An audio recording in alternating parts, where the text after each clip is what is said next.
महाप्रभुंकर अपूर्व लीला। महाप्रभु स्नान पूर्णिमा 108 गरारे सुना कुआरू जल आसी चतुर्थ मूर्ति स्नान मंडप लक्ष लक्ष भक्तों भिड़े स्नान करती। परे परे गजानन बेश हुए। रातिरे महाप्रभु को दैतापति सेवक माने चतुर्थ मूर्ति को अणसर गृह को नियंती। महाप्रभु अणसर 15 दिन रहती। एही समय रे पट्टी दियो पूजा पाती। महाप्रभु को दर्शन न पाई भक्त माने एही समय रे ब्रह्मगिरीर अलारनाथ को दर्शन करी महाप्रभु को दर्शन करिवार पुण्य अर्जन करिथांती। महाप्रभु को गजानन बेश भक्तों पई होइथाय बोली कहिसंती एडवोकेट पूर्णचंद्र दास। जय जगन्नाथ। गुरु ब्रह्मा गुरु विष्णु गुरुदेव महेश्वर गुरु साक्षात परम ब्रह्म तस्मै श्री गुरुवे नमः। मु एडवोकेट पूर्णदास फाउंडेशन अध्यक्ष भक्ति अर्घ पत्रिकार संपादक। आज जो ज्येष्ठ पूर्णिमा उपरे महाप्रभु होउचंदी अनंत, तांको लीला अनंत, तांको रूप अनंत, तांको गुण अनंत, तांको महिमार पटांतर नाही। महाप्रभु श्रीक्षेत्र रे आसिक साक्षात विराजमान करिसेंती। महाप्रभुंकर एथरे सबु लीला मानवीय लीला एवं एठी महाप्रभुंकर जेते विभिन्न यात्रा उपयात्रा सब जाता मास हुए। द्वादश यात्रा भितरु स्नान यात्रा एक महान यात्रा उठे। महाप्रभुंकर जेते यात्रा अछि केवल दुईटा यात्रा रे महाप्रभु स्वयं प्रतिमा निजे बाहर को आसंती। आउ सब यात्रा रे हमर तांकर विजय प्रतिमा सबु यात्रा कार्य सारंती। सेतिरे गोटिए होची स्नान यात्रा आउ गोटिए होची रथ यात्रा। स्नान यात्रा रे कोन हुए ना महाप्रभु तांकर होची यात्रा आरंभ रु पूर्व होची येरु पूर्व दिन तांकर राति रु तांकर जो जल अधिवास होइकरी रहिता एवं जो दिन स्नान पूर्णिमा हुए से दिन एही जल रे आसी महाप्रभु होची स्नान करंती। स्नान पूर्णिमा पूर्व राति रु भोर रु तीन ठाकुर एवं सुदर्शन महाप्रभु आम स्नान मंडप को विजय करती। एमाने धाड़ी पहंडी रे आसंती। प्रथमे सुदर्शन महाप्रभु आसंती, तापरे बलभद्र, तापरे देवी सुभद्रा, तापरे जगन्नाथ। बलभद्र आसी रुंधा ही सारिला परे तापरे आमर जगन्नाथ आसंती, सी रुंधा हुअंती। रुंधा परे देवी सुभद्रा मझिरे जाइकी रुंधा हुअंती। पाखरे तो आगुरु सुदर्शन थांती एवं महाप्रभु तीन ठाकुर रुंधा होई सारिला परे दक्षिण गुरु विजय प्रतिमा आमर होची सिंगारी सेवक माने पुष्पालक सेवक माने तांकु नेइकरी आसंती एवं सेतरे विजय प्रतिमा विजय सारला परे महाप्रभुंकर होची मंगल आरती एवं नीति आरंभ हुए। मंगल नीति परे अवकाश परे आउ तांकर विभिन्न भोग राग होई सारला परे हुए। एही दिन गजपति महाराज जी रथ यात्रा परी तांकर होची छेरा पहरा करंती एवं एही छेरा पहरा सणला परे महाप्रभुंकर जो आगुरु अधिवास होइतिबा होची सब जल हमर गराउडी सेवक माने आनंती। एथिरे बलभद्र को 33 कुंभ एवं महाप्रभु को 35 एवं होची सुभद्रा को 22 एवं आमर सुदर्शन को 18 गरारे होची महाप्रभु गाधांती। ए गाधा सारला परे महाप्रभुंकर भोगराग सरला परे महाप्रभुंकर स्वतंत्र आकर्षण एक होची गजानन बेश हुए। यही बेश एक होची देखिया पे सारा देश प्रदेश रु बहुत भक्त आसीतांती। ए गजानन बेश उपरे एक सुखंत होची आमर सुंदर उपेक्षानट अछंती। महाराष्ट्र गणपति भट्ट जड़े होची विशिष्ट होची साधक थिले। से भाविथिले जे महाप्रभु होउचंदी परम ब्रह्म, एकठारे सबु ठाकुर लीन एवं महाप्रभु पाखरे गले मु मोर आराध्य देवता गणेश को साक्षात करि परिबी। या भावी गणपति भट्ट श्रीक्षेत्र आसीथिले एवं सेही दिन महाप्रभु को से दर्शन कले। किंतु दर्शन कला परे तांकर से इष्ट गणेशंकर गणपतिंकर किछि सत्ता पाइले नहीं। तेणु तांको मन बहुत दुख हो गला। तेणु से कौन कले ना फेरिकिरी पलौथिले एवं तुलसी चौरा पाखे तांको पुणी गोटे निर्देश आसिला, हे गणपति भट्ट तुमे आस आउ थे महाप्रभु दर्शन कर। गणपति भट्ट पुणी फेरिकी आसीचंती एवं महाप्रभु जेतेबेले देखिचंती से तांकर से इष्ट गणपति बाबांकर होची सबु दर्शन को उपलब्धि करिचंती एवं दर्शन करिचंती एवं से तांकर मन प्रेम रे हो जाईची, से उत्फुल्लित हो जाईचंती एवं से निजे स्वीकार करचंती जे महाप्रभु होचंती साक्षात ब्रह्म। ए गजानन बेश संध्या बेलू हजार हजार लोक आसी देखती उतार हो सारा पर महाप्रभुଙ୍କର समस्त नीतिकांति सरला परे पुणी से दैतापीठ सेवक मैंने महाप्रभु को लेकर से हूँ आमर आउ स्नान हूँ गर्भगृहर रत्न सिंहासन नियंतनी से अणसर घरे महाप्रभु को रखी दियंती महाप्रभु यही महाप्रभु अणसर घरे एक ताटी बंधा होता है ताटी पाखे गोटे लंबा बड़ खट पड़ी था यही दिन ठारू गोटे ढुकुड़ी दुआर होता है यही दिन यही 3 टू 15 दिन जाए महाप्रभु यही अणसर घरे रहती यही जो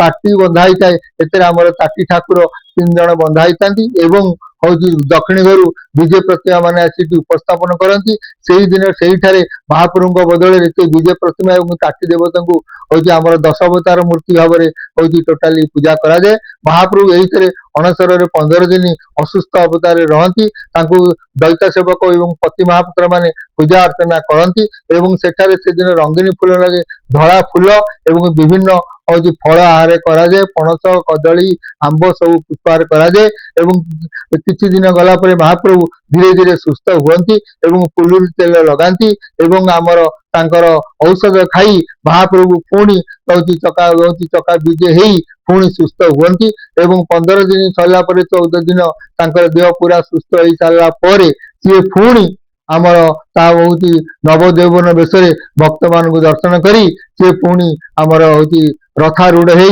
आमर गुंडीचा मंदिर को आसती ये जो अणसर 15 दिन से जो महाप्रभु दर्शन दियंती आमर भक्त माने सब कौन न देखला कौन व्याकुल होती से ब्रह्मपुरी ठारू 18 किलोमीटर दूर जो अलारनाथ अच्छा सब दर्शन करती स्वयं चैतन्य महाप्रभु भी यही अलारनाथ को प्रत्यह चालिक आसी भक्त मंडल सह अलारनाथ को दर्शन करती हूँ शास्त्र पुराण कहे महाप्रभु दर्शन रे जो फल मिले महाप्रभु आमर अलारनाथ को दर्शन करे से फल मिले यही जो स्नान उपरे आउरी अच्छी स्नान पर महाप्रभु जो गरारे पानी आसे से आमर ये जो शीतला ठाकुराणी पाखे जो सुना कुह अच्छी से कुहटे हूँ पानी से कुह वर्ष सारा कहीं यूज करती यही कुहू पानी आसी आमर अधिवास घरे रही है किंतु कथा अच्छी पूर्व बहुत प्राचीन कालू हूँ यही जो महाप्रभु जो पानी रे गाधाती सब भारत वर्ष जिते सब तीर्थ